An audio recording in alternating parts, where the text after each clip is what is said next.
Eu vou pedir ao Luiz e ao Ailton que acompanhem bem essas palavras da manhã, porque nelas nós temos uma orientação preciosa de Jesus para quem está começando a vida. Marcos 4,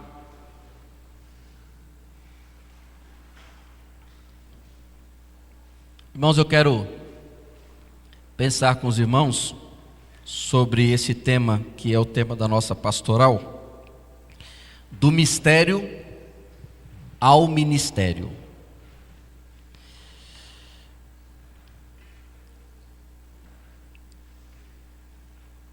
Jesus justifica as suas parábolas, falando com os discípulos, o motivo das parábolas. Em meio à parábola do semeador, aquela parábola que nós conhecemos bem, da semente que foi lançada na terra, e cada semente cai em uma terra, parábola que apresenta bem o que nós deveríamos entender sobre salvação e início de vida cristã. Nós só vamos saber em que terreno caiu a semente com o passar dos dias. Essa é uma grande sinalização da parábola do semeador. Mas também a sinalização de que nós devemos semear a palavra de Deus, e esse é um dos momentos que refletem a nossa semeadura.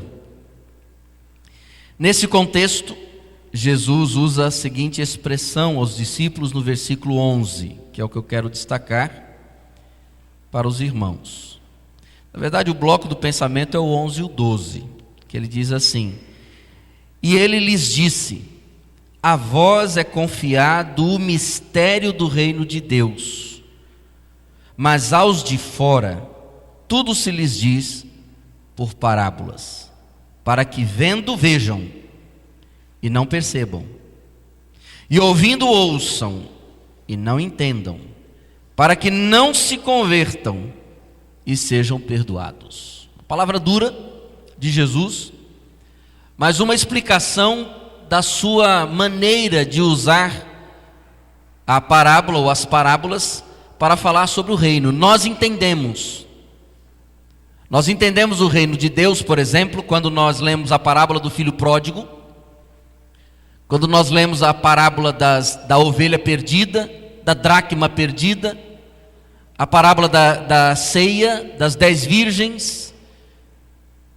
Nós entendemos quando nós estamos dentro do reino, e é isso que Jesus procura sinalizar, e que eu quero deixar com os irmãos essa manhã, que a nossa compreensão do mistério do reino deve promover em nós um compromisso com o ministério no reino. Por quê? Porque existem pessoas que ainda não entendem o reino de Deus, não compreendem o reino de Deus. E aqui Jesus aponta para a realidade do mistério. Irmãos, mistério, a palavra mistério, na língua original, significa segredo. Mas a palavra mistério também nos remete às religiões de mistério. As religiões em que as pessoas elas não conseguem penetrar em todo o conhecimento da religião e vivem sempre dependendo de pessoas que compreendem o mistério. E é interessante que a igreja e o movimento evangélico está partindo para o mesmo perigo, porque no nosso movimento evangélico contemporâneo, nós estamos sinalizando a existência de algumas pessoas que estas sim conhecem o mistério. Passamos a depender dos profetas de hoje, passamos a depender dos apóstolos, passamos a depender de pessoas que nós colocamos sobre elas uma visão de que elas têm o conhecimento do reino, e passamos a depender da oração delas, da fé delas, do conhecimento delas, da estrutura delas, para que possamos nós desfrutar dos mistérios do reino. Mas não é isso que Jesus diz, irmãos. Jesus não diz isso. O que nós entendemos pela palavra de Deus, Romanos 10, 11, o apóstolo Paulo diz que quem crê em Jesus, todo aquele que crê em Jesus, jamais será confundido. O Evangelho também nos diz que quem conhece a verdade se torna livre pela verdade. Então não há mais mistério. A palavra de Deus também nos diz através de Pedro de que em Cristo nós recebemos todo conhecimento sobre a vida e a piedade. O que o texto nos sinaliza, o texto da palavra de Deus? De que através de Jesus nós desvendamos os mistérios. Por isso que Jesus disse aos discípulos: vocês conhecem os mistérios, vocês já sabem qual é o mistério. Foi confiado a vocês o mistério do reino de Deus, porque não adianta confiar a mim um mistério de uma coisa que eu não consigo explicar. Então o que Jesus está dizendo? Olha, a parábola, elas não são entendidas pelos de fora, mas vocês entendem. A mesma coisa, irmãos, o apóstolo Paulo escrevendo na sua primeira carta aos Coríntios, capítulo 2, versículo 14 e 15, ele diz assim: o homem natural não entende as coisas do Espírito, que para ele é loucura. Esse é um dos grandes problemas do relacionamento entre o crente e o incrédulo. Às vezes a pessoa me procura e diz assim: pastor, eu vou casar com uma pessoa que não é crente. Digo, tudo bem, é um direito. É um direito. É o direito de escolha. Só que você nunca pode esquecer que em determinadas circunstâncias da vida, você não vai conseguir e poder pedir que o seu cônjuge pense como você, porque diz a Bíblia que ele não pensa como você. Quer casar? Não há problema. Mas tem um problema. É só entender que o homem natural, a pessoa que ainda não se converteu, ela não entende as coisas do Espírito, diz Paulo no capítulo 2 de 1 Coríntios, porque para ele aquilo é loucura. Não é entendido, ele não consegue compreender. E aí, quando você vai conversar com o seu cônjuge sobre educação de filhos, sobre honestidade, sobre fidelidade, sobre adorar a Deus, sobre entregar dízimo, sobre ir para a igreja, você sempre vai ter uma pedra no seu caminho que se chama cegueira espiritual. E aí vem as brigas, porque a mulher ou o homem diz: mas você tem que me entender. Irmãos, nós temos uma dificuldade, de entendermos que o incrédulo, ele não entende as coisas do Espírito, salvo o Espírito revele ao coração. E aí nós dependemos de Deus e não das nossas articulações mentais e nem das brigas nos relacionamentos para que o outro entenda. Porque diz o texto que as parábolas, elas foram colocadas para que o entendimento do incrédulo seja ainda mais maculado. Ele ouça e fala assim: não estou entendendo nada. Jesus falava, a multidão não entendia, mas os discípulos entendiam. Isso é uma questão do mistério. Ou seja, para nós, igreja, para você, Ailton, para você, Luiz, não existe mais mistério. O mistério acabou. A escuridão passou, porque Jesus Cristo diz: eu sou a luz do mundo e eu vim para que todo aquele que me segue jamais ande em trevas. Então não existe mistério, não existem coisas ocultas no cristianismo, de você falar: mas isto aqui eu nunca vou penetrar, porque está para lá do véu. Diz a Bíblia que foi rasgado o véu e a presença de Deus foi revelada. Se a presença de Deus foi revelada, todas as coisas foram reveladas àqueles que estão na fé cristã. Ah, mas isso é para o pastor, isso é para os diáconos, para alguns mais aprofundados na fé cristã. Não, irmãos, isso não existe no cristianismo. Isso é macumba, feitiçaria, espiritismo. Ninguém precisa de médium no cristianismo. Por isso que não existe espiritismo cristão,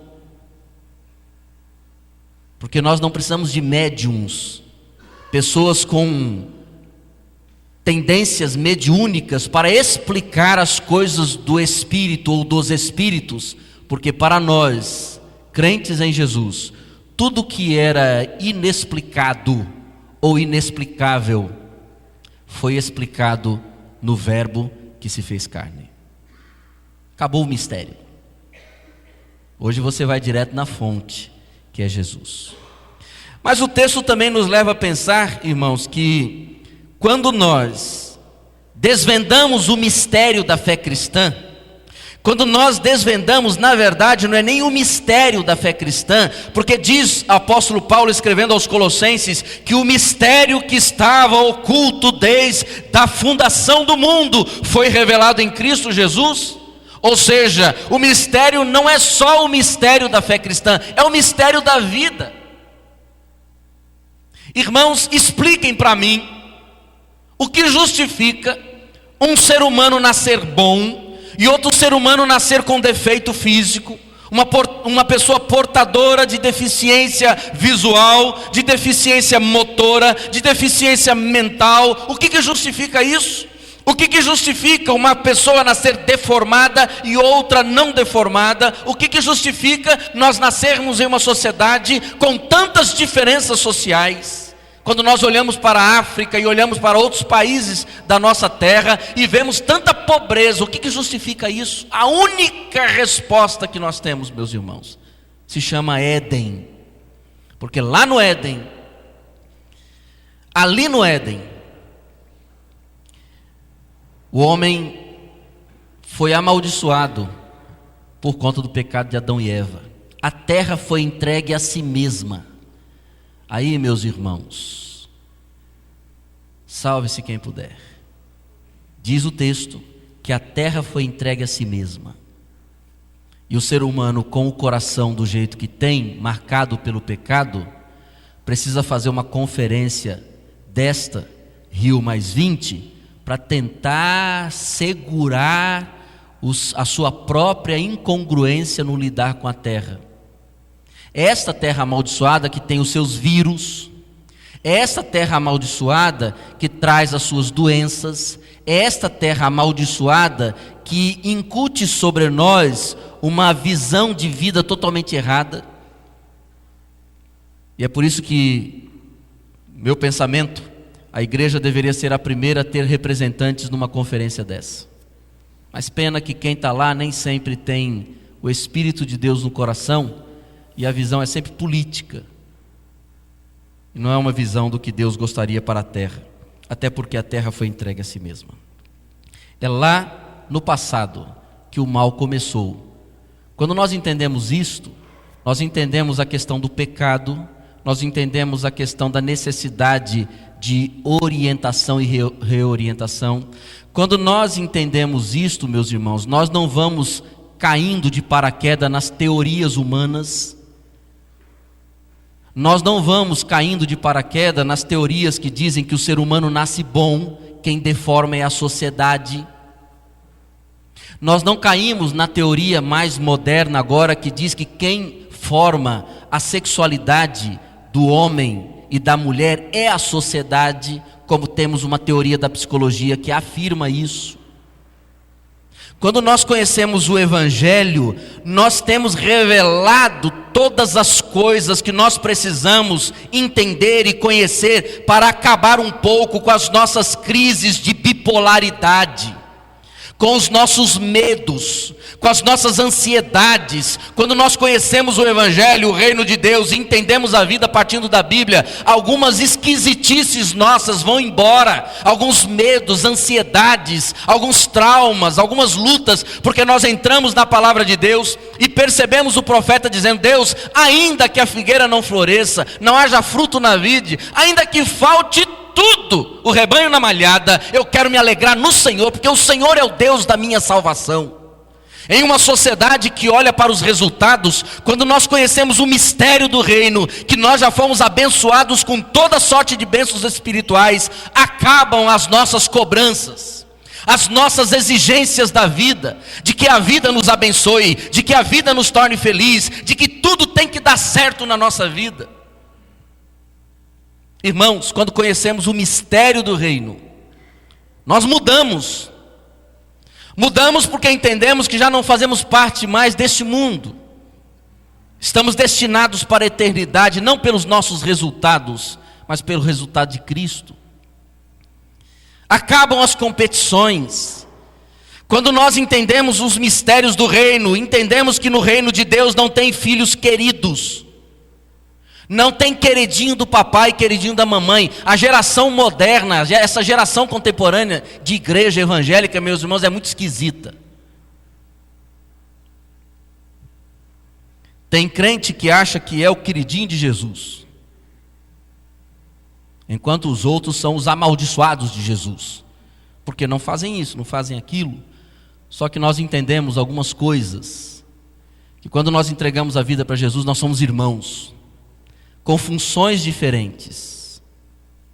Essa geração de apóstolos, profetas, que querem se sentir maior porque sobem em um púlpito, está, na verdade, maculando a igreja.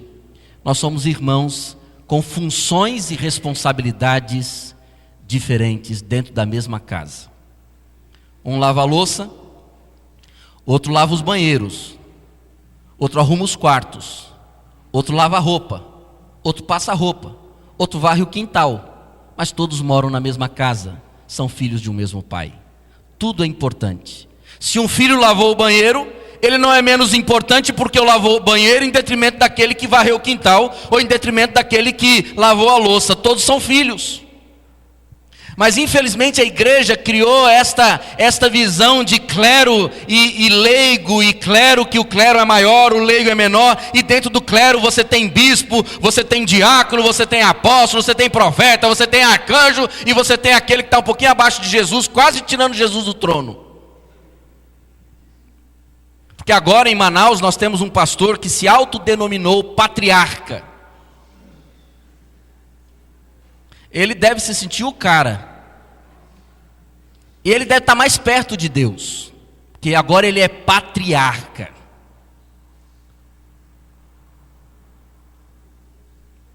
Bom, deixa os patriarcas para lá, porque vai que Abraão, Isaac e Jacó decidam aparecer para pedir contas para esse novo irmão, dessa nova geração de patriarcas. Na sequência do pensamento, Jesus diz: eu dou a vocês o mistério do reino de Deus. Mas eu dou a vocês o mistério do reino de Deus para quê? Para que vocês transformem esse mistério em um ministério. Para que agora Luiz e Ailton peguem a compreensão de tudo que tiveram, o conhecimento de tudo que tiveram, e não guardem esse mistério para vocês, mas compartilhem com outras pessoas, porque outras pessoas precisam também desvendar o mistério. E Paulo diz isso: eu recebi o mistério e eu tenho que falar de Cristo.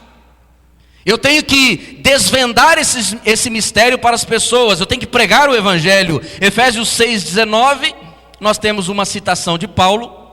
Efésios 6,19, quando o apóstolo Paulo diz: e por mim, ou seja, ele pede orações por ele, no versículo 18, e por mim, para que me seja dada a palavra no abrir da minha boca, para que com intrepidez fazer conhecido o mistério do Evangelho. Ou seja, se nós queremos que as pessoas conheçam o mistério do Evangelho, alguém precisa orar antes. Alguém precisa orar antes.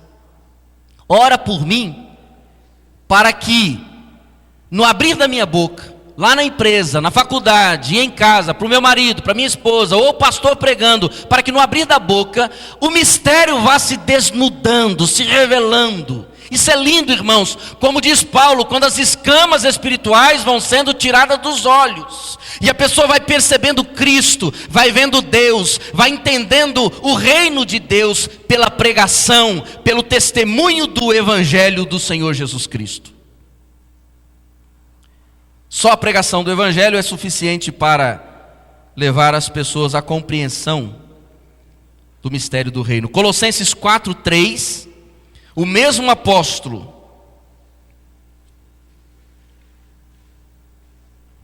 ele diz assim: perseverai, irmãos, na oração, velando nela com ações de graças, orando ao mesmo tempo também por nós, para que por Deus nos abra uma porta à palavra, a fim de falarmos o mistério de Cristo. Paulo diz: ore para que oportunidades apareçam, irmãos, para falar do quê? do Evangelho de Cristo. Ou seja, o mistério se transforma em ministério.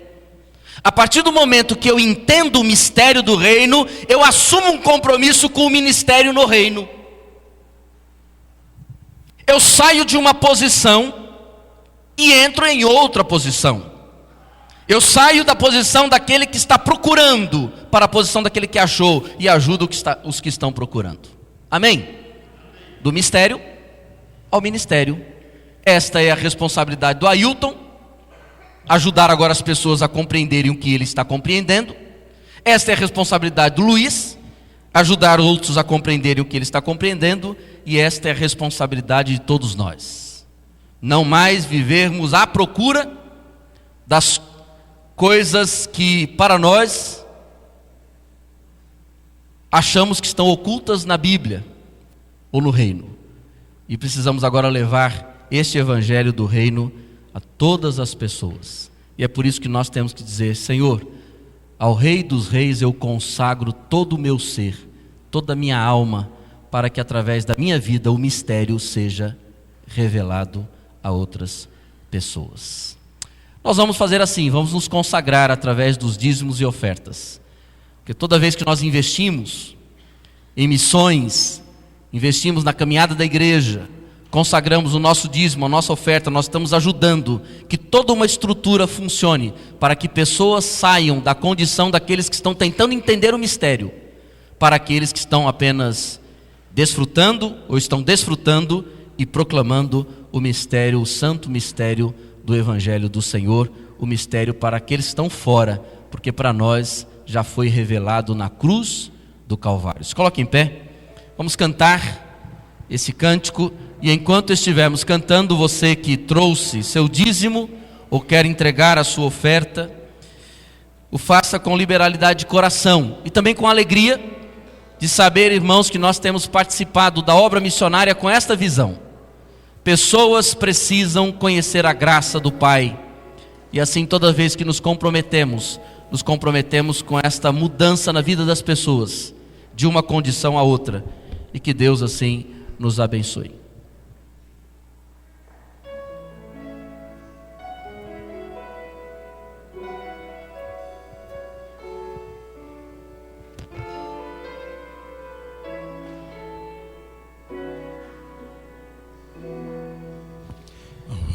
Dos reis consagro tudo o que sou, de gratos louvores transborda o meu coração. A minha vida eu entrego nas tuas mãos, meu Senhor, pra te exaltar com todo o meu amor. Eu te louvarei conforme a tua justiça e cantarei louvores, pois tu és altíssimo. Celebrarei a ti, ó Deus, o meu viver. Cantarei e contarei as tuas obras, pois por tuas mãos foram criados terra, céu e mar e todo ser que neles há. Toda a terra celebra a ti com cânticos de júbilo, pois tu és o Deus Criador. Toda a terra celebra a ti com cânticos de júbilo, pois tu és o Deus Criador. Celebrarei a ti, ó Deus, com meu viver. Cantarei e contarei as tuas obras, pois por tuas mãos foram criados terra, céu e mar e todo ser que nele está. Toda a terra celebra-te com cânticos de júbilo, pois tu és o Deus Criador. Toda a terra celebra-te com cânticos de júbilo, pois tu és o Deus Criador. Pois tu és o Deus Criador. Pois tu és o Deus Criador.